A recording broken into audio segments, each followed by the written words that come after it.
Hi everyone, my name is Craig Golightly, and welcome to my course, AWS Databases, The Big Picture. I am a senior software consultant. Data is one of the most valuable assets for organizations. How you store and organize that data can either enhance your operations and insights or limit what you can do. In this course, you'll learn to choose the best database type for each application and identify which AWS service you can leverage for your implementation. If you're studying for the AWS Database Specialty Exam, this course will help you understand foundational concepts before diving into the details for each database service.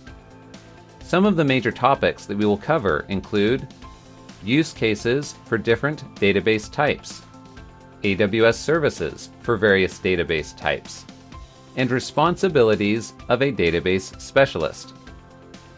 By the end of this course, you'll have a good understanding of database types, available AWS database services, and the responsibilities of a database specialist, including design, maintenance, and optimization of various database types.